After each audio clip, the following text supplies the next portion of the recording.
Good evening. I have your questions here. Is everybody ready for Howard? So Howard, you got a sold out audience here, which in LA is really hard because people are jaded and everybody comes through here, but you managed to fill the Moss Auditorium, so congratulations. Thank you. Thanks, Maria. Thanks for doing this with me. Well, anyway, I wanted to welcome everybody to this talk, which I hope will be informative and inspirational, and I hope you'll hear different things from Howard that maybe you didn't know, and certainly that you haven't heard from in the last 3 weeks. You're all here, I hope, because of this book, because you're interested in this man who is a self-made man who's achieved the American dream. He earned his money the old-fashioned way. He actually earned it himself and built a business from...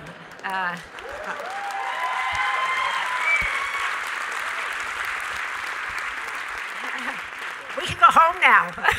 I think we're done. Yeah, I think we're done. But anyway, I've been a big fan of his. When I was First Lady of California, he was one of the first men that I invited to the Women's Conference. He is an incredible husband, a father, and what I've also always admired about him is that he spends a lot of time extolling the work of his wife, Sherry, who runs the Schultz Family Foundation, and he talks a lot about his family in this book, and that's why I wanted to be here to interview him. And this is going to be, we're going to focus on the book. I wanted to direct people. Howard wrote a piece for Medium about really why he's running as a centrist, or why he's considering, I should say, running as an independent centrist, and what the last couple of weeks have been like. It's on Medium if you want to look it up. So I'm going to ask him a couple questions really about the last couple of weeks, but then we're really going to focus on the book. So let me begin, Howard, with the last 3 weeks. You were doing so well. I know. But I think it's interesting. You know, you went on 60 Minutes and said, I'm thinking of running. That caught my eye because most people don't go on and say, I'm thinking of running. But I'm thinking of running as an independent centrist. And the last 3 weeks have been, as you told me on the phone today, more brutal than you expected. What have they actually been like? What surprised you? Well, first off, thank you all for coming. And Maria, thank you for doing this. I really appreciate it. I mean, clearly, we went on 60 Minutes to share with the American people the concern we have for the country and the fact that I think the two-party system is not working. We expected that there would be resistance and some blowback, but the character assassination and the level of heat that has come my way has surprised me, and I think surprised our family. But I think when you take a step back from it, there's so much concern about people thinking that Donald Trump could get reelected. And then there's this false narrative that perhaps if I get in the race, I'm going to be a spoiler and re-elect Donald Trump. You've been really adamant about, I'm not going to be a spoiler. If I see that happening, I won't do it. Yeah, so I've said that so consistently that if the math does not work, I will not run for president and I will not be a spoiler. However, it's so early, it's 18 months out, and so much could happen. And I also think that if a far left-leaning Democrat gets the nomination, I think Donald Trump conceivably will get reelected. You say that you've been surprised by the character assassination and the heat. What do you mean exactly about the heat? What surprised you? Because you've been a CEO of a big company. Yeah. You've traveled all around. You've met a lot of people. You know the country pretty well. What took you aback with this? Well, I don't think anyone can be prepared. You can be prepared. You've been in politics most of your life, you and your family. Yeah. You know. That's why I'm not in politics now. I had friends of mine tell me, there was a great line that someone said to me 2 days ago. And he said, you're going to be amazed how many people say they sat next to you in third grade. So there is a organized, systematic effort on behalf of certain groups, specifically the Democratic Party, that is trying to do everything they possibly can to stop me from considering running for president. And I think what better expression of our democracy than someone standing up and saying, I love America, I am living proof in so many ways of the American dream, I want to serve the country, and this is what I'm considering doing. Now, I did say something that got people concerned and fearful, and that is the two-party system is not working. And I've studied this for about 18 months. I've been a lifelong Democrat, but in studying it, I concluded that the lack of compromise, the lack of collaboration, and the lack of willingness to try and do things for the American people is not happening. And even though the Republicans are doing it much more and at a more draconian level, both parties are complicit. You say that you're considering or thinking about running as an independent centrist, but many strategists that I've talked to said, look at, there's already centrists in the race. Amy Klobuchar is a centrist. Joe Biden, if he jumps in, is a centrist. And why not, with your wisdom, your expertise, your money, support people who are actually in the business? Yeah. Who are you clapping for? Well, I think it's the right question, but I think I need to clarify something. And here it is that if I run for president, I'm not running against the Democratic Party. And it's not personal against any of the people who are running. They're well-intentioned. If I decide to run, I'm running because I've concluded the two-party system is no longer working. And as a result of that, it doesn't matter to me who the Democratic nominee is, because I don't think in 2020, if the Democratic nominee should get elected, is there any evidence whatsoever that all of a sudden both parties are going to start working well together on behalf of the American people? There's no evidence. Let me turn to the book, because obviously people are here for the book and this as well. But one of the things you write in the book is that you said, and it's something I underlined, authority has to be earned. Yes. And I grew up in a political family, and my mother always said, you have to start small. You got to work your way up. You got to start in the Congress, then you got to go to the Senate, then you got to go to vice president, then you go up to the presidency. You have to earn your way up by starting small. Why not do that? How do you want me to start? Did you think about maybe running for the Senate, the Congress, governor of Washington? Listen, I think America is facing a very fragile moment right now, both at home and abroad. And I think we need a level of leadership that American people can trust, and a government that's working for us. And I don't see any evidence of any Democratic candidate that has more executive experience than I do. I mean, I've actually built a company with almost 400,000 employees in 77 countries. I've traveled the world. I know a little bit about leadership, and I feel very strongly that I have something to offer. Now, in terms of earning it, that's going to be up to the American people. And why should the American people only have two choices? And the last thing I'd say about this, I know we want to get to the book, is over the last 30 plus years, every presidential election has been decided basically by 8 to 10 battleground states. And that's because almost every state is predetermined, red or blue. Should I decide to run as an independent, for the first time in 30 plus years, all 50 states in a 3-person race no longer are predetermined. And so this kind of story has not really gotten out yet. And why should the American people only have two choices? Why? You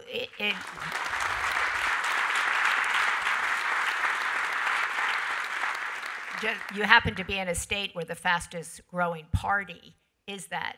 And it's called Decline to States here, which I hate that name. Yeah. But actually is the independent party in this state. The same in the country. Right. And so obviously that's what you're kind of tapping into or trying to build upon. Let's talk a little bit. We were talking back there, and I was talking to Howard about some of the misconceptions about him, and you were saying that people don't really realize that you have made your own money, that you are the American dream. And I was saying that the book is so vivid in how Howard grew up in the projects, how he had to go out asking friends for money for his family, how your early paychecks, which I thought was fascinating, that you brought it home every week and you gave half to your mother and you kept half for yourself, and that was understood. that you would come home and give half of your paycheck. That's no longer, I don't hear about that, but kids doing that anymore. My son is here, Patrick. He always is really good about that, but anyway, and it got me thinking about that. It used to be the American dream was the thing that everybody wanted to achieve. It was the thing that was great about the United States, and it seems to me that in a way you're being vilified in some ways for achieving it, that people are focusing on your billions as opposed to your climb. Is that fair? I think it's fair. I think that Donald Trump created a image in America of what it means to be wealthy. I don't know how much money he actually has, but that's beside the point. I think his lack of character, his lack of grace, his lack of class, and the lack of civility that he has demonstrated in 2 years as president, and then the moniker of him being a billionaire has now been kind of peanut buttered across anybody who has money, and I think it's unfair. Now, the responsibility on me is I have to demonstrate to the American people that that's not who I am, that's not who I ever have been, and that there's a different way of life in terms of the responsibility that goes with creating wealth. And that's giving it back and paying it forward. And in the book, there's so many examples of people who helped me along the way. But I think we're living at a time right now where there is a large level of inequality in America that has to be addressed and fixed. And when people lose hope, and then you have a president who has spent the last 3 years spreading fear and hate, there is a level of misunderstanding. But there is a large responsibility on the United States government, which has not taken place for a number of years, to help the millions of Americans who feel as if the American promise and the dream is no longer accessible to them. And they also feel that billionaires are getting a free ride, that they aren't paying their fair share of taxes. And there also has been some criticism of you for, pushing back on this kind of so-called millionaires tax, billionaires tax. And then people think, well, why doesn't he want to pay more? He should pay more. And then that kind of confirms that image, billionaires don't want to pay taxes. So I think that's an example of saying something in a public place like this, and then a soundbite is taken out and being misunderstood. So can I clarify that? Right. So I was not critical of the people that wrote the Green New Deal. I think they're well-intentioned, but I was critical of the substance of what's in it.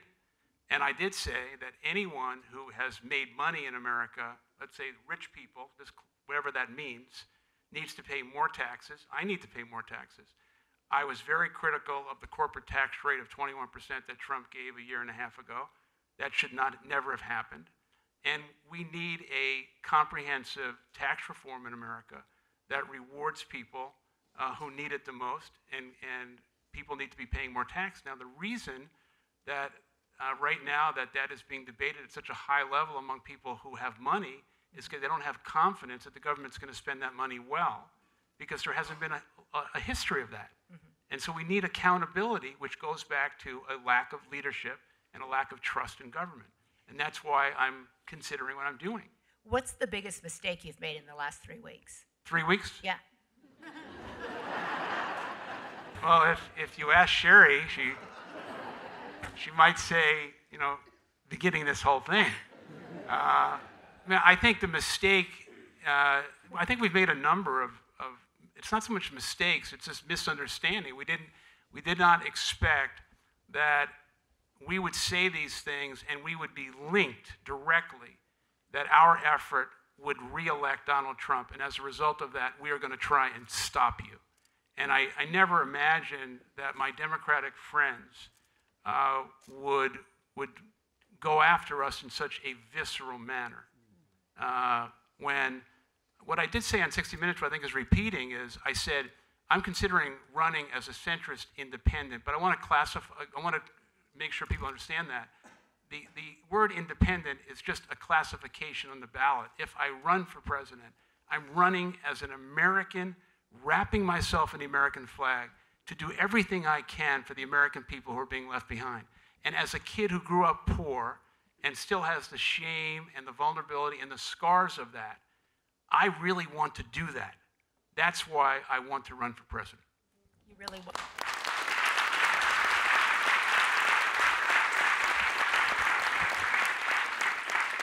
So just to be clear, the biggest aha of the last 3 weeks has been for you and your family that the Democratic Party turned on you so viscerally, I guess, you're feeling. That'll be the soundbite now. No, I'm just asking as a question. I think, because, yeah, you know, just like you said, for entrepreneurs, there's so many things when you start a business that happen that you don't expect. Yeah. The same as when you go into politics, right? There's always so many things you don't expect. So we didn't expect that. And one of the reasons why is because the polling and the research that we've done in anticipation of this suggested that lifelong millions of Republicans who do not want to re-elect Donald Trump because of the character issues, if they had a better choice, which was not a left-leaning liberal Democrat, would be someone like me. And so it was the Republicans who we thought would be coming after us. Yeah. And it turned out to be the reverse. You talk, Howard, about the kind of shame, the anxiety of growing up poor. Yes. And in the book, Howard talks a lot about that, about the shame, the chaos of 3 kids living in one room, a dad who didn't have a job, a mother who struggled with depression, you know, living paycheck to paycheck and sometimes no paycheck at all. And you talk really kind of, I thought, beautifully about how much that anxiety and shame stays with you to this moment. Yes. And I thought that's unique coming, first of all, from a man, and coming also from a successful man. And so how much do you deal with anxiety and shame today? I think it's a really important question because I think until I wrote this book, I have hid a lot of that shame and insecurity. And so I sit here today with those scars, and I don't think that shame and insecurity and fear of failure, despite success, has ever left me. And I think, you know, I have a friend who I grew up with, and I write about him in the book, a friend named Billy. And when they were talking about this, and he said, you know, if it wasn't for your parents who gave you this, you said shame and insecurity, you would never have the drive that you had to overachieve. Yeah. And so stop blaming them. That was at your father's funeral. Yes. Right. Yes. You write in the book. Yeah. So I was going to ask you, do you think that Starbucks grew out of your anxiety? No. No. I feel like I'm in like a therapy session. Welcome to my office. No. You write about this stuff. I didn't know it. I never said Starbucks grew out of my anxiety. I asked you the question because you write all about your anxiety. I'm helping you. Yeah. I think I'm helping you appeal to people.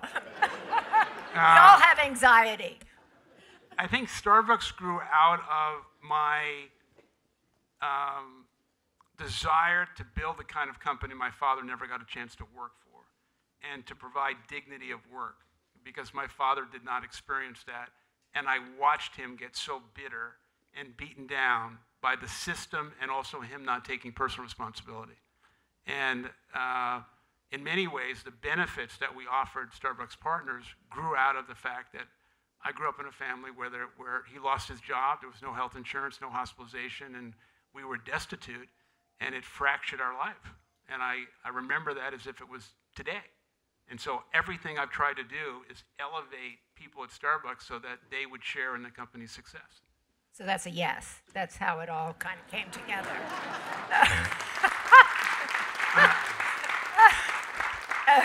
No, but the other thing, because I think there's probably many people here who have started their own businesses, maybe started businesses that failed. You write a lot about, but you write a lot about rejection in this book, which I think is anybody who's trying to do something has to face rejection. And as a parent, we talk a lot to our children about surviving rejection. Yeah. And you talk about how many people rejected you when you were trying to start your company. What did you learn from rejection, and how do you use that today in your life? Well, rejection is linked to humility, and humility can be a real strength. We don't see a lot of humility, especially in the person in the Oval Office. But my first job out of school was working for Xerox, where I had to make 50 physical cold calls every day and basically get 50 rejections. Then I tried to raise money for Starbucks. Nobody would give me the money. Rejection again. I tell a great story in the book where Sherry's father kind of took me for a walk. She was 8 months pregnant. We couldn't raise money. I didn't have a salary. And he basically said, respectfully, maybe it's time to get a job. And then I came home that night and told Sherry what happened. And she didn't know her father had told me this. And at that moment, if Sherry would have said, I think he's right, it's time to get a job, I'm going to give birth in a month, and you don't have a salary, it would have been over. And she said, no, let's keep going. We'll raise the money. Sherry's best friend wrote the first check for $100,000, and that started the opportunity to raise the money to build the company. In the book, which I thought is... Yeah. Her friend did very well, though. Her friend did very well. And we never got a commission. So that was the friend is happy. Yeah, that's good. So we're talking about one of the other, what I thought was great stories in this book is when you went back to, after you had started your own coffee company and you had the chance to buy Starbucks. Yeah. And this is one of the great stories, I think, because the guys that originally started Starbucks came to you and said, we'll let you buy us, we're going to give you a month. And you were trying to get the money together and you couldn't get the money. Right. And then you were told by them that they had an offer from somebody else who happened to be on your board. Yeah. And you freaked. And I cried. You cried. Yeah, he cries a lot in this book, okay? So I love it, but I won't go there because I don't want to bring it up, but I think it's a good thing. But the story is quite extraordinary because somebody comes to you and says, we're going to go and meet this man who's a titan in Seattle, older man, gentleman. His name is Bill Gates Sr., and this is before there was a Bill Gates Jr., so to speak, in the consciousness. And tell the story of someone's about to betray you on your board. Yeah. You're not going to get the company that you want. You're freaking out. You're crying. Go ahead. I've done about 10 of these so far. None like this. Good. That's good. It's great. Patrick, is she always like this? No, I'm kidding. Okay. It's okay. The quick story is I was about to lose the opportunity to buy Starbucks. This was the dream, and someone was about to steal the company from me, and he was a titan in Seattle. So a friend of mine says, come to our office tomorrow morning and meet our senior partner. And I said, okay, and he'll try and help you. And I said, what's his name? And he said, Bill Gates. Now, this was 1987. I didn't know the name Bill Gates. So I went to see him. He was 6'7", giant of a man. He asked me two things. He said, are you telling everything you're telling me true? I said, yes. Have you left anything out? No. And he said, come back in 2 hours, and I'll tell you what we're going to do. So I left. I came back in 2 hours. And he said, come back alone. Yeah, come back alone. Right. You read the book, I'll tell you that. Yeah. It's great. I thought it was a little test on me or something. Like, you read it, did I write it?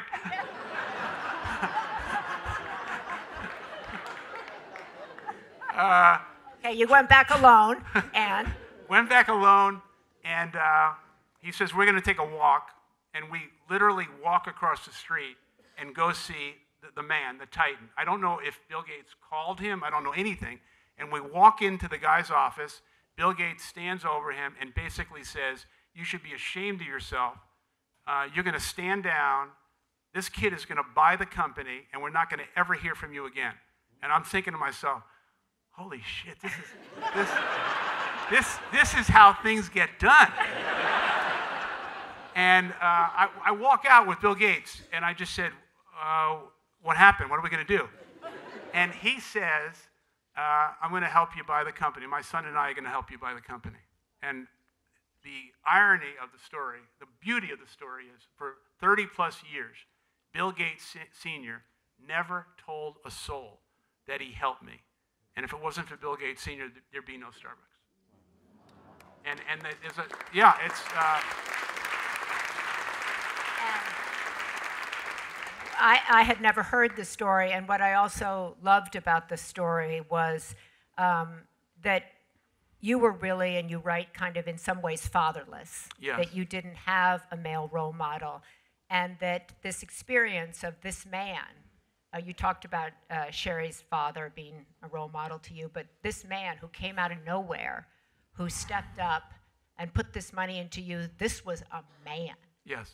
And you were blown away, and that you kind of also decided right then and there that you were going to pay it forward. You were going to be that kind of a man. I think two things. One, because of my difficult relationship with my own father, I think my whole life I've been searching for father figures. And throughout my life, I've had a series of men who have mentored me, helped me, and provided me guidance. And what I've tried to do, not since Bill Gates, but throughout the last 20, 30 years, is every opportunity I have, try and have the temperament of humility to help anybody who I can get in front of and try and help guide them, help them the way I was helped. There was so many people along the way that gave me the opportunity. And as I was telling Patrick earlier, as we were sitting talking, sometimes when you're successful, people think you're really smart. It takes a lot of luck, people helping you along the way, and you're not as smart as people think you are. You're not. Whereupon Patrick said to him, but when you went back to Starbucks when it was in trouble, then you were really smart. Because, you had to be really smart to come back into a company that was in trouble and turn it around. That's true. Yeah. So, but you have to be surrounded by a team of people who have like-minded values, who are all aligned, leaving the ego at the door to do everything you can. You can't do anything alone, and business is a team sport.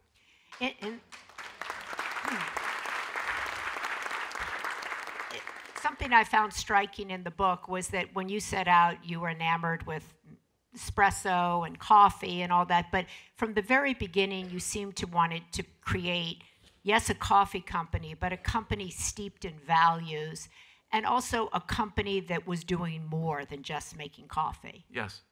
So I've spoken to many entrepreneurs, and they say, you can't have a mission-based company. You have to be in business, and then if it does well, then you can go and start a foundation, or you can talk about your values, but you can't do it from the outset. You disagree with that? I did disagree with that, and I came under heavy criticism from people when we were private and then we were public, when I said that a company's mission should not primarily be just to make money. You can't attract and retain great people if you just stand for just making a profit. There has to be a balance between profit and benevolence and conscience and responsibility. And so I think the thematic way I would describe Starbucks through the years is a performance-driven company that did make a lot of money and is highly profitable, but through the lens of humanity. And over the years, we have used the platform of Starbucks to elevate the national conversation in many issues around the social crisis of the country, whether it was race, which didn't go all that well, in terms of what still going.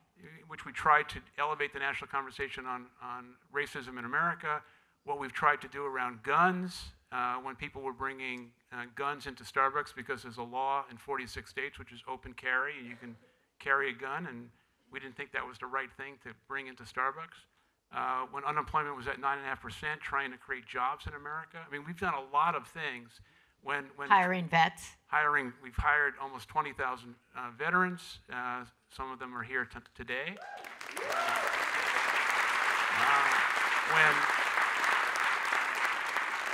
When President Trump issued that, what I thought was just inhumane issue of banning Muslims in America, we came out within 24 hours and said we're going to hire 10,000 refugees. And I think as a consumer brand, we're always trying to answer the question in the affirmative, how do we make our customers and our people proud? And that's a litmus test. And you say in the book, though, that you don't like it when people say to you, well, that's social corporate responsibility. No. And so why not? Because I kind of like that term.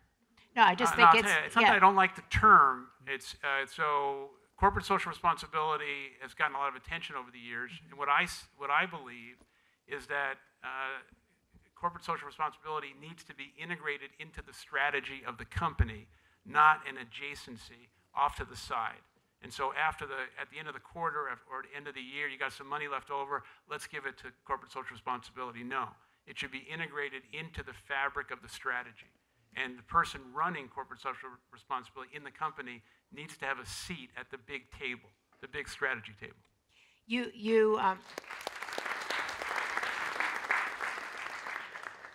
I said to you I was struck by your openness in the book, your vulnerability in the book. You've talked about humility being a strength.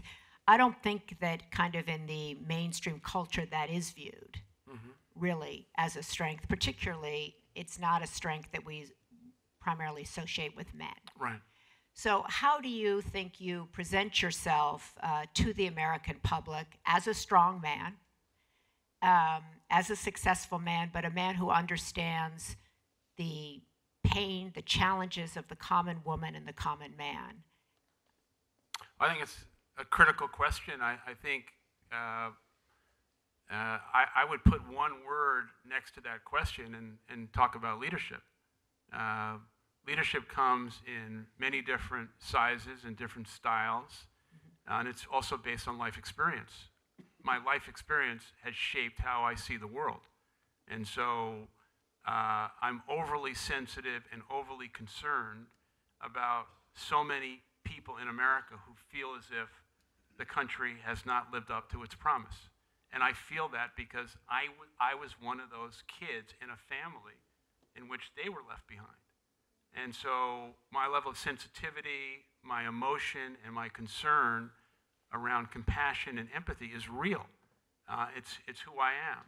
And I want to be able to express that, and I want to be able to affect change.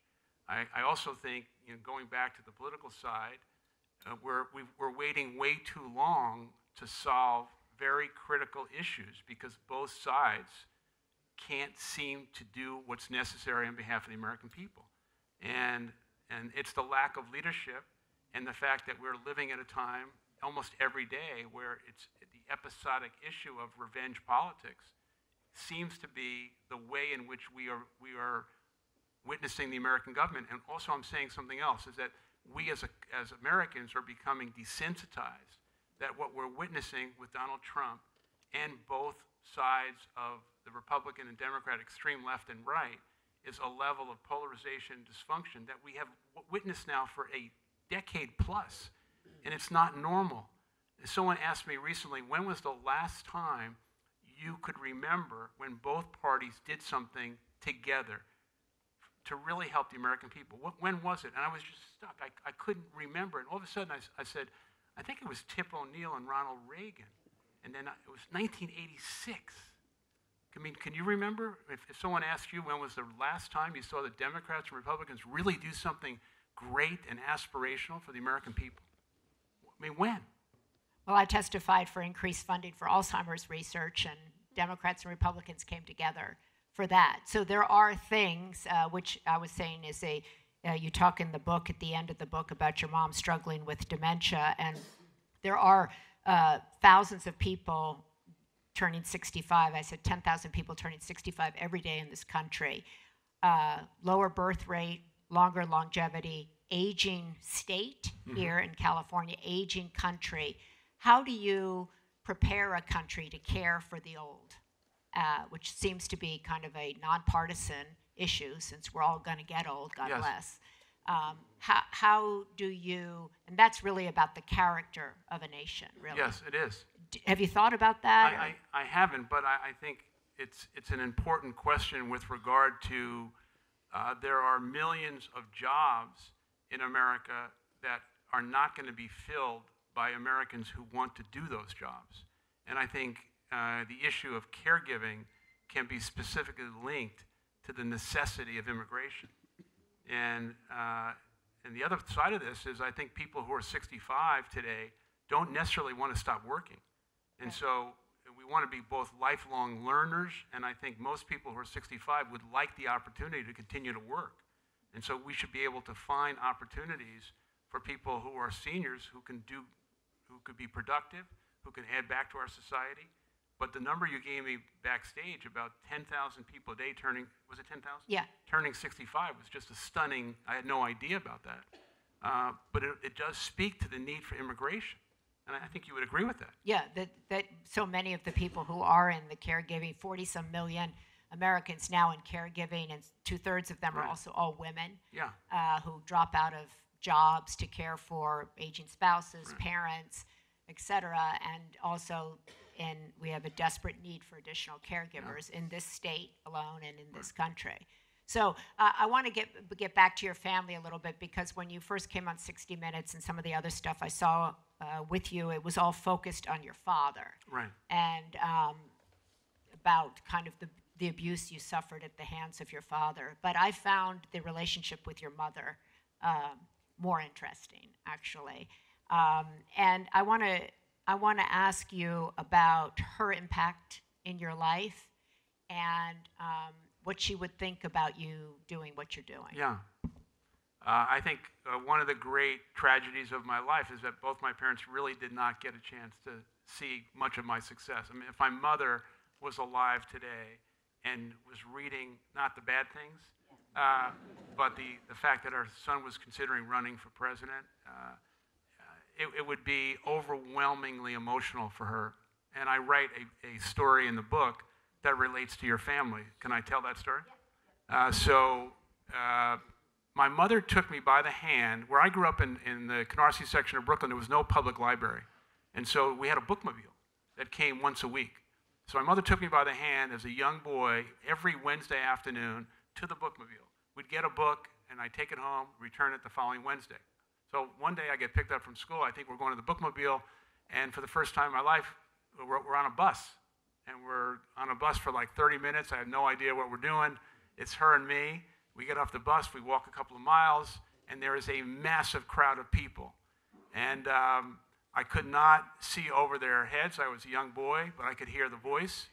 And I write in the book that my mother squeezed my hand, and I looked up at her, and she was just glowing. And I heard the voice of a young senator running for president, and it was John F. Kennedy.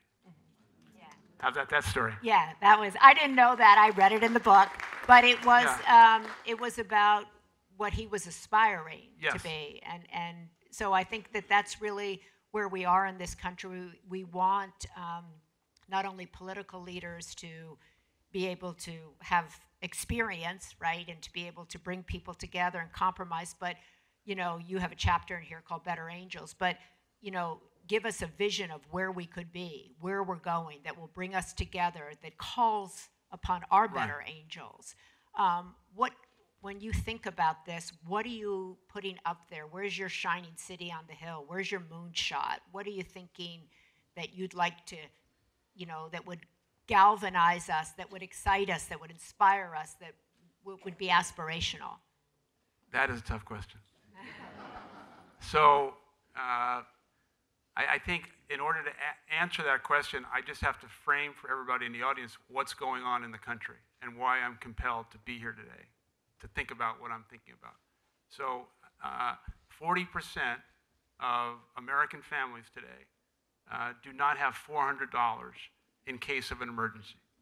About 5 million young people in America are not in school, not in work, and don't have a first job. Many of these kids are African American and Latino. 1 out of 7 people every night don't have food to eat in America.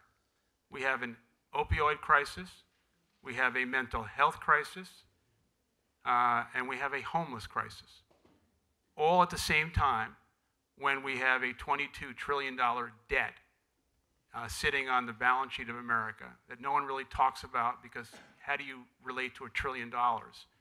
And to put that in my own words, it will prevent the American government to invest in the future of the American people. And all of these things have been going on for many, many years in which both parties are complicit. So you ask the question, the first thing that somebody has to do is have a serious conversation with the American people that talks about these things in a way that says we have to fix these things. And we have to be responsible about it. We have to be truthful about it. And unfortunately, the politicians for many, many years now have decided that it's going to kick these things down the road.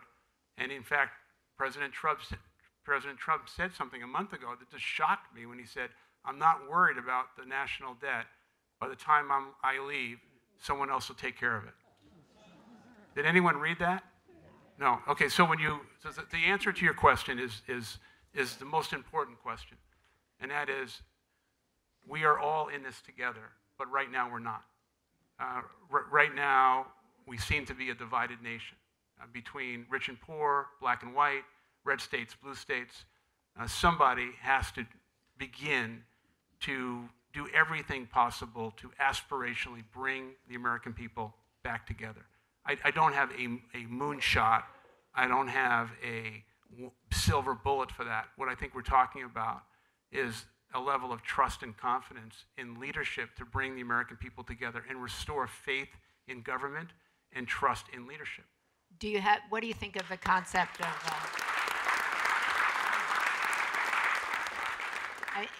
when I was impressed when you had the situation in the Starbucks store in Philadelphia, that you stepped up and said, we do have a race issue here, and you closed all the Starbucks stores to do racial sensitivity training, and have said that that's an ongoing conversation to have, and we see that in our country today, right? But you can't, like in the United States, you can't close every store, and we can't have a national racial sensitivity training as a nation. But what is it that could bring us together, that could bring this crowd together, that could get us out of the division, the anger, the name-calling, could prevent people from walking out of here and go like, well, he's not a Democrat, or he's not a Republican, so I can't. You know what I mean? How do we change that conversation? Do you think national service? I was just I don't think national service is the answer, but I think national service is a program that would elevate and bring people together, especially people from many, many different backgrounds. And it doesn't have to be mandatory. It would not have to be the military. And national service is one method. But I want to just bring an image to you, if I can. And the image is what happens when every American turns on the TV and watches the Olympics, and all of a sudden we see someone we don't know who just won a gold medal, and he or she is standing on the top of the stage, and we hear the national anthem and the American flag goes up. And every one of us has this feeling of national pride. That national pride is real. And what is it? It's the gift and the idealism of the American story. We have to rekindle that. We have to remind people about what that is. We also have to recognize that we have been given this extraordinary gift that we are not entitled to. We have to earn it, which comes back to personal responsibility. But the American people are longing right now for authenticity, for truth, and something once again to believe in. You write in the book about when you said longing, about belonging. You write about belonging, and many people, and I've written about this, don't feel. Mother Teresa, now Saint Teresa, wrote that the crisis really in the world is a lack of belonging. That people don't feel at home. And you talked about that growing up, you didn't feel as though you belonged. And I think I hear from people all the time that I don't belong, I don't feel I fit in, how could you tackle that so that people feel that they belong in this country, that this country sees them, that they matter in this country, and that they can make it in this country? Well, in addition to feeling like you don't belong, there is an epidemic of loneliness in America today. Would you appoint a minister of loneliness like they in Great Britain? They have that, actually. No, I didn't have that. Yeah, but it's a cool idea. Minister of loneliness. I like that idea because it actually, says here's an issue, and we do have an issue of loneliness, and it's not just people who are aging, it's young kids and all over the country. Yeah, well, if you think about a sense of belonging. What does that mean? It's a sense of being respected, being valued, being seen, being understood. And right now, millions of Americans feel as if not only don't they belong, but they've been devalued and not respected.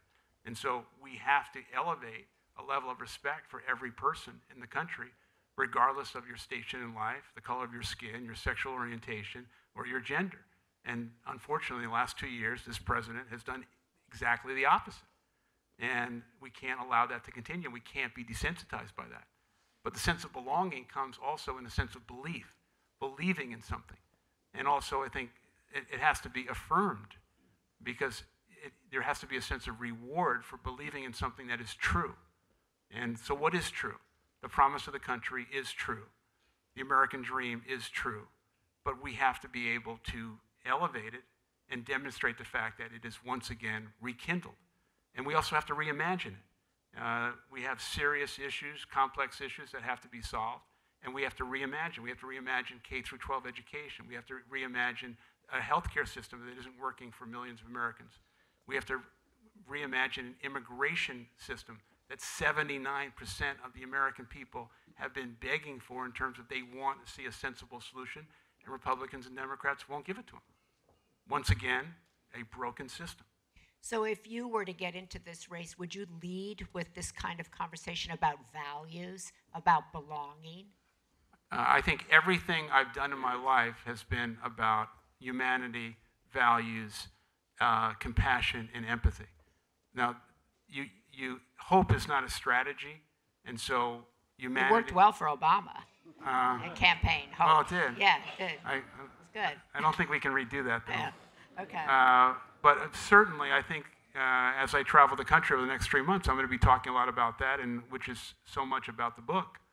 And my company, that I built, we have no patent, we have no technology. What do we have? We have people who have created an experience and a brand based on a sense of community and a third place between home and work, and by rewarding them for their work and providing dignity. One of the lines that caught me in this book that I thought was so powerful is you write that a person's first job is more important or equally as important, if not more important, than a diploma. Mm-hmm. Explain that. Yeah. Well, I give Sherry all the credit in the world for this, because our family foundation and her leadership, she has tackled the problem of the 5 million opportunity youth that are not in school, not in work. And what we have found, and what she found in the work that we've done, is that if a young person who is 17, 18, 19, 20 years old doesn't get that first job and somehow misses that linkage, bad things will really happen. And not everybody has the capacity or the opportunity to go to college, but that first job is about self-esteem, it's about earning a paycheck, it's about a sense of security, and it's about learning things and responsibility. And so we have worked so hard in making sure we do everything we can to elevate those people and hire them and get them jobs. We've also found at Starbucks that the attrition rate among opportunity youth is much, much lower in terms of their performance is higher, the attrition rate is lower, because they are the gratitude they have for the job and the willingness that they have that somebody has seen them and given them an opportunity. And these are resources and assets in our society that we are not utilizing, and we can't reimagine the promise of America and leave 5 million young people behind. What keeps you up at night? The interesting thing is, I don't sleep very much. That's not good for your brain. No, I just I'm constantly trying to think through all of this. One of the things I've gotten from my mother is I'm a worrier. And so I'm worried about these things. I'm concerned about the country. I really am. And someone's got to stand up and say, I'm willing to be accountable to try and fix this. I'm worried about the future of our kids and our grandkids in a world that right now doesn't look like we're going to give our kids the kind of life that was given to us. Can you give some context to the I'm worried about the country? Because we hear a lot of people, saying I'm worried about the country, but what does that really mean when I say what keeps you up at night? Yeah. Is it the Is it that people are living paycheck to paycheck? Is it the lack of access to health care? Is it the aging country? Is it immigration? What is it when you're sitting there and you can't sleep and that you say, this is going to push me over the edge to jump into this race because I just can't stand it? I'm concerned about the lack of fairness. I'm concerned about the lack of opportunity. I'm concerned about our standing in the world. I see our education system now drifting to number 30 almost on a list of where we used to be top 5. Healthcare premiums have doubled since the Affordable Care Act. We have to fix that. I'm going to say something that I think will be controversial, but the government is not honest. There's levels of the government that are corrupt. What do you mean by that? Well, we have a healthcare system right now that is not working for the American people. $500 million was spent last year on lobbying by insurance companies and pharmaceutical companies. So why are they doing that? They're doing that to maintain the current status quo. If you get underneath all that, one of the issues that I've come to understand, let's take insulin as an example. Mm-hmm. And many people in this country suffer from diabetes. Right. So insulin used to cost less than $50 for a vial. Now it costs about $275. Yet the cost to produce insulin is 40% less than it was 10 years ago. Why? Why? Because the drug companies are in the bed of our politicians. And self-preservation, ideology, self-interest, re-election of our politicians in order to do what they need to do to succeed personally. The other issue is that the government does not negotiate with pharmaceutical companies in terms of our ability for the consumer to have a lower price. Yet, if you get underneath that thing, European companies are buying the same exact pharmaceutical products from those drug companies at a lower price than the American consumer. So how would you change that? I would change that immediately. What would you do? I would mandate that the government, since we are the largest buyer through Medicare and Medicaid of pharmaceutical, I would not allow the pharma companies to do that. I mean, the pharmaceutical companies are taking advantage of the American consumer. And that just would not happen under a Schultz administration. I can promise you that.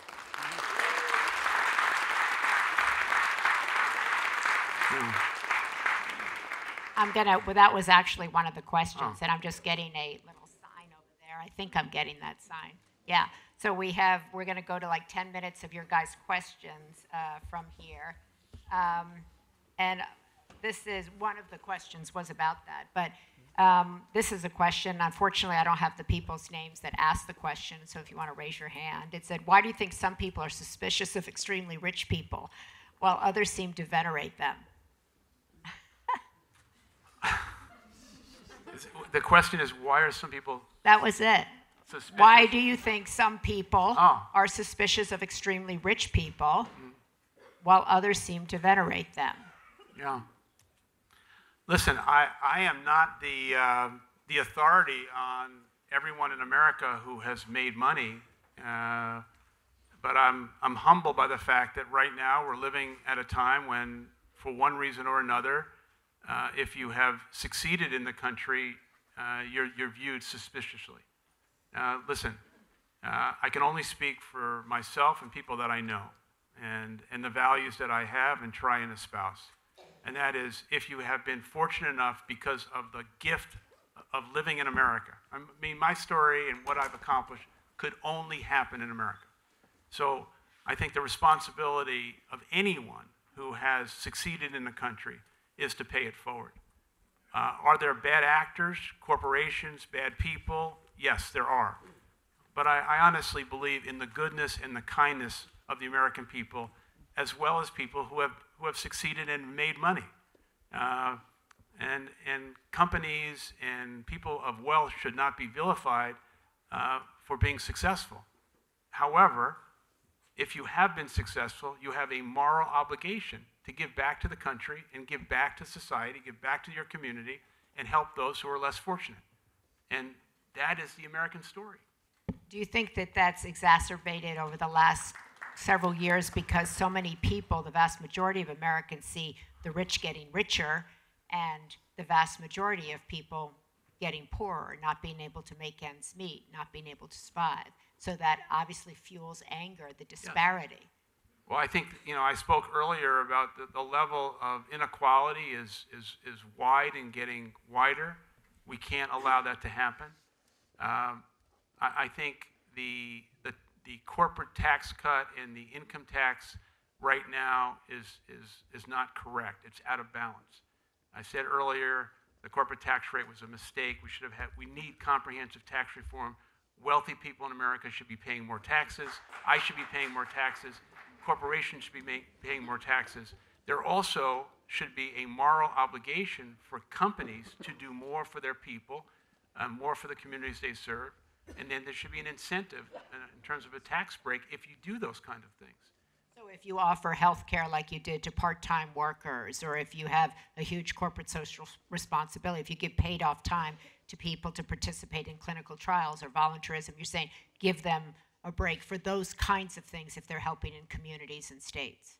I think an incentive-based tax system for corporations would be a positive thing. Now, my team and I put a lot of those things in place way before I was thinking of running for president. I want to make that clear. And I think what we've demonstrated is that there is a great deal of linkage to doing right by your people and right by the communities you serve and by making a profit. And the reason is the consumer today wants to support a company or a product or a service whose values are compatible with their own. That's very true. So much political dialogue is fueled with anger, with little chance for common ground. What's the best way to get people who disagree to come to terms? And I would also add to that, what is your definition of common ground? Well, common ground, I think, is compromise. Common ground is the ability to agree to disagree. Common ground is you have to surround yourself with people who have a different life experience than you, the diversity of thought, but we don't have common ground now. And I think the level of hate, the vitriolic behavior is not serving us well as a government and not serving us well as a society. And I think you're not going to hear me in anything I do spew hate at any individual. If I disagree with somebody, it's not personal. If I disagree with the Green New Deal, but I give credit to those people because I think their intentions are right. But Didn't you call it un-American? Boy, you're really after me, aren't you? No, I'm helping you. Yeah. That's good for you. Explain it. I think if you are a elected a congressman or senator, and you offer up a proposal that is a fantasy, that has no realistic opportunity of ever being achieved, it's untruthful, it's dishonest, and in my view, un-American. If you are an elected official. So, and I think you should be called out for issuing a press release or a soundbite because you get on TV and it elevates your celebrity when in fact you're not really adding value to the people who need it most. How important is how important do you think celebrity is in politics? Unfortunately, we live in an age where celebrity status, iconic status, and whether or not you are known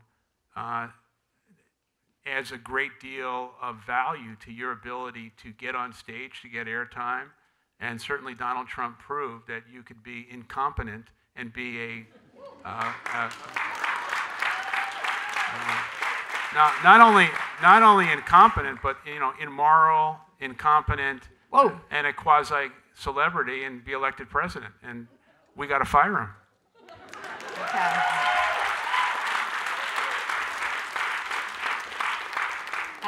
This is a question. It's homelessness is a growing issue in this nation, and I would add a huge issue in this city.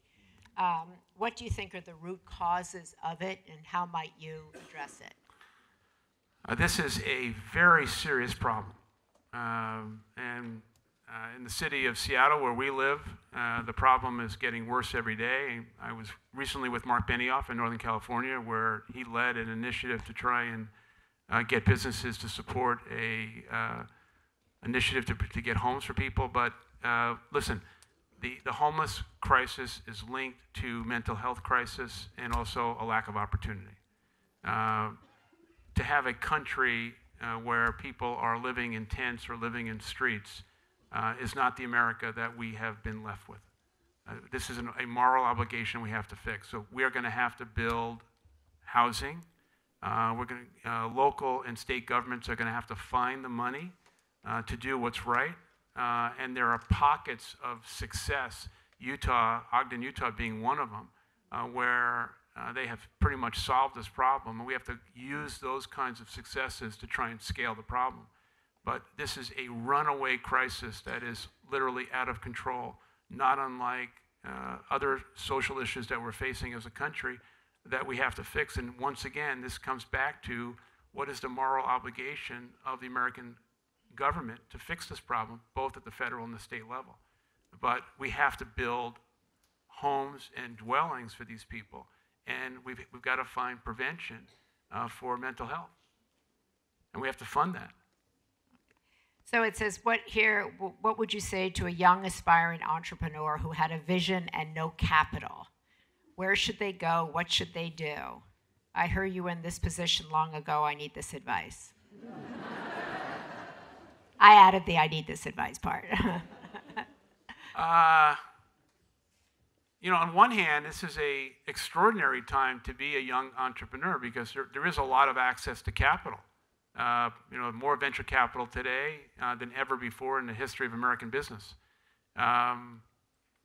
I don't know what the idea or the business is. I'd say, surround yourself with someone who's done it before. Get somebody to mentor you, and do everything you can to be as scrappy as possible. And one thing I'd say is don't let anybody tell you that your dream cannot come true. Whoever that might be. You don't want to be 10 years, 15 years out and say, I had a great idea and I'm so sorry I didn't take advantage of it. I would do everything humanly possible to keep believing in yourself, in your idea, and find the resources to just get started. I don't know what the business idea is, but I would not give up. I would not give up.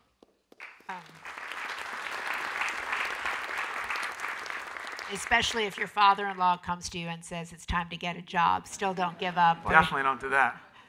Why do you think women have such a hard time getting capital?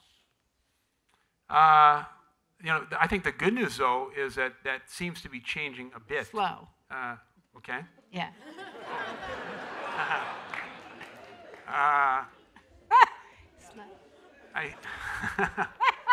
I'm being really calm and tame here. So. No. Well, I think the unfortunate reality is that women have not been as respected in the workforce as they should be. There haven't been as many women success stories to point to. And now I think there is great evidence that is being turned around. Women are now serving on corporate boards. The Starbucks board is 40% women. Very proud of that.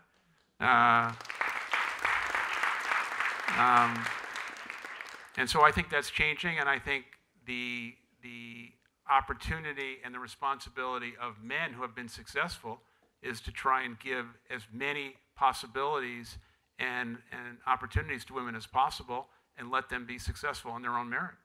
What is Starbucks' policy on parental leave, maternity we have family leave?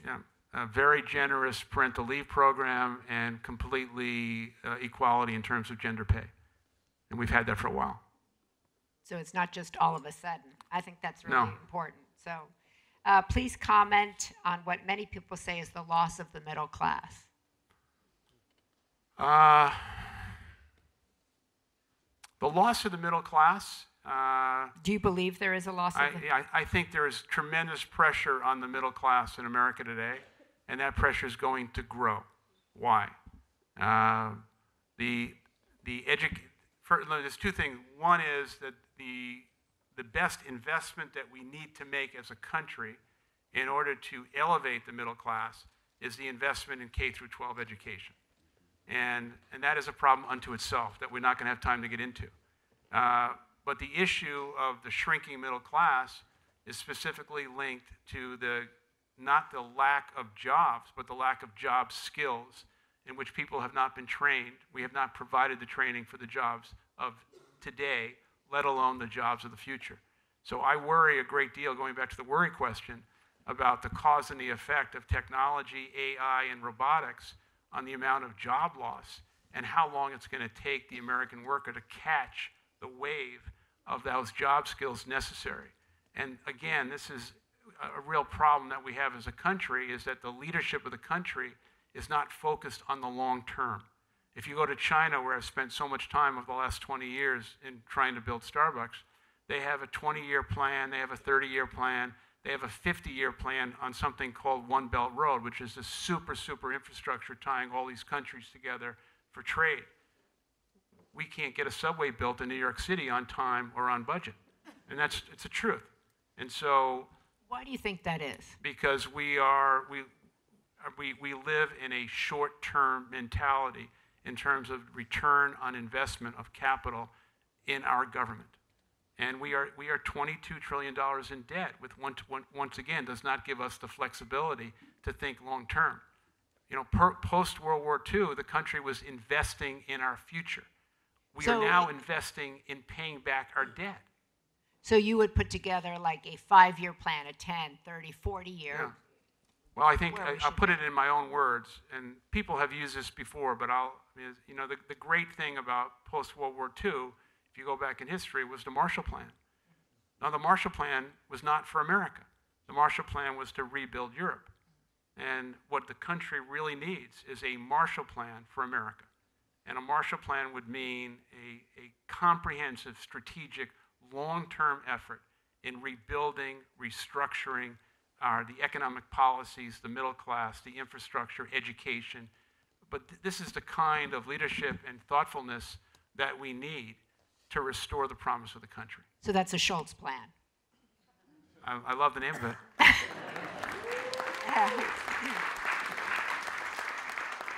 You write in the book about having the importance of having what you call as a merchant mindset. What is your merchant mindset, and why is that something you think people should invest in? So my merchant mindset is that I've been able to visualize things within my business. I'm not clairvoyant. I want to make sure anything I say could be misinterpreted. California, you know. Is that I've had the ability in my business to see around corners and anticipate and see things that other people did not see. And my merchant mentality has been to be able to create that in a retail environment in which people found interesting and build an emotional connection with people that built the equity of the brand and the experience of Starbucks. What I've just described to you is not the merchant mentality of Howard Schultz, but it is my long-term thinking about the future of the country and kind of seeing around corners about things that we need to do as a country. So it's just the ability to kind of reimagine what the future needs to look like and not be so short-term driven. And the reason we are short-term driven, going back to politics, is because people are so desperately afraid of not getting reelected. And so if you're a Democrat or Republican, you've got to stay within the center of that ideology. And if you move left or right outside of that ideology, you're going to be primaried out.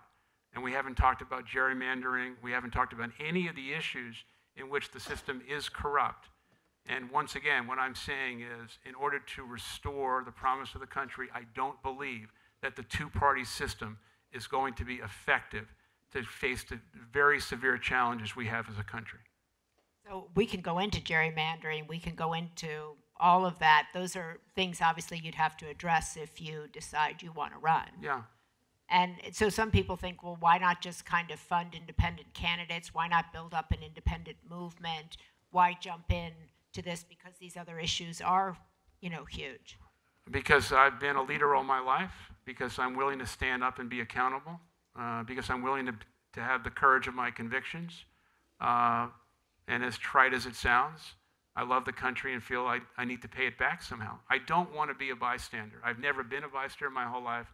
I don't want my kids and my grandkids to say to me, Dad or Granddad, where were you? Why didn't you do something? Especially during this time. I don't think the American people truly understand how fragile the situation really is and how dire it is in terms of the need for servant leadership.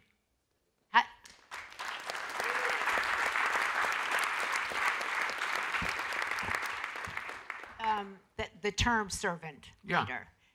Where'd you get that? We hear a little bit about it, and that you describe yourself in that terms, or you would like to be viewed like that. I think a servant leader is somebody who obviously is in service of others, who realizes that success is best when it's shared.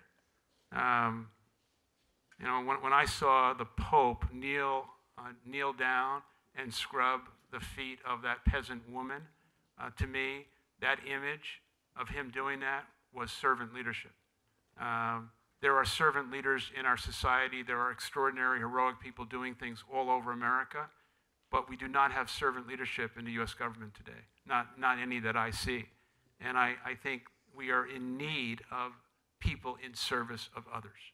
And the company that we've built, and I say we because it took a lot of people and a team of people, is that we have been in service of our employees, in service of our customers. And we've said for decades that the success of the company is based on our ability to exceed the expectations of our people so they can exceed the expectations of our customers. That is being a servant leader. You talk in the book about going to speak at West Point, and you were called there to give a speech on leadership, and you felt like you actually shouldn't be doing that because you hadn't served, and you felt kind of humble going there. And you said that you, talking to these young people, that you noticed that for them, going to West Point, signing up, that was really a calling. Yes. You used the word calling. And do you feel a calling, what you're doing right now? Is this a calling for you? I feel like this is exactly where I need to be, where I should be. I think a calling would be, it would sound too spiritual, but this is where I feel like I need to be. This is where my life has led me.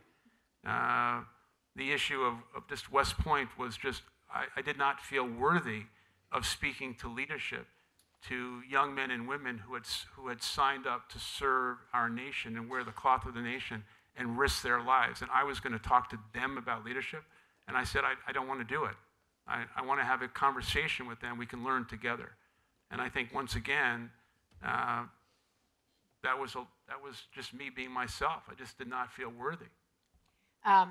Several years ago, there was a lot of people trying to get Colin Powell to run for president. And I had seen kind of the power of a draft somebody movement before. And I was really interested in his response to that. I don't have the fire in my belly. I don't feel it. I don't want it. I don't want it like I would need to want it. Do you want this? Do you have fire in your belly? I would say that I've never had more conviction about what I'm trying to do, in spite of the personal attacks that have come and probably are going to keep coming. When I went down to the southern border in McAllen, Texas, and saw people really in crisis over a humane situation, when I went to West Virginia and we sat with coal miners who have no hope and such despair, I felt I need to do something and try and make a difference in these people's lives. That's why I'm here. I can't see what the time is. Is that it? I can't see what the time is. My daughter, who's 27, I said, do you have one question for Howard Schultz? She said, I want him to define success for me. Success is best when it's shared.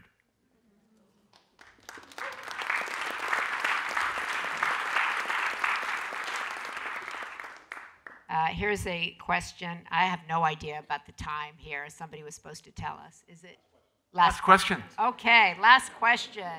Should I give you an easy one No. or a hard one? Hard or easy? Hard. Okay, sorry. One was, what kind of coffee did your parents drink? But I was mostly instant coffee at home. that's right. You write about that in the book. Okay. You called the people who stopped Amazon from expanding into Queens, New York, quote, far left activists. As a CEO, what would you have said to those activists that the company's presence was good? Why would it have been good? Oof. That was actually easy compared to some of the other ones. Okay. So Amazon is a company. Amazon is a Seattle company, and I know Jeff Bezos, and Amazon is a company that I think is both beloved and hated, depending on how you look at it. But the reality of what they were about to do in New York City, in an area that I know really well, having grown up there, was they were going to add 25 to 40,000 jobs and billions of dollars of direct impact as a result of them building that campus, as well as ancillary benefits. Now, they were getting tax breaks to come because every municipality in the country, everyone, every city, every state, was trying to woo Amazon to come. And over a period of about 10 days, they got attacked for getting tax breaks to come, even though they were going to way, way over-deliver in terms of jobs and billions of dollars of commerce. And those attacks came from the far, far left, liberal, elected officials in that district and in that region. And I was very critical of that because if you're representing that district, your ideology, and this is the problem, your ideology and your self-interest to promote yourself and stand up on stage and say you are so proud of the fact that you prevented tax breaks in Amazon from coming, that the downside effects of that will be decades, because that area of New York City will never be transformed, and they missed an amazing opportunity. And I place the blame on those people who are being celebrated and celebrating themselves for doing something that harmed that part of New York City.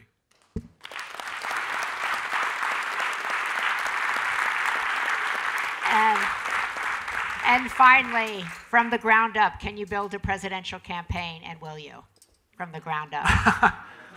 Well, over the next 3 months, I think Sherry and I will decide that. We're going to travel the country and see if we can ignite a national conversation and see if what I have to say is resonating with the American people. 42% of the American people are registered or affiliate themselves as an independent, and we'll see if we can ignite them. And if you don't see a path forward, you won't. If we don't see a path forward, we will not proceed. I will do nothing to re-elect Donald Trump. Howard Schultz, thank you very much. Thank you.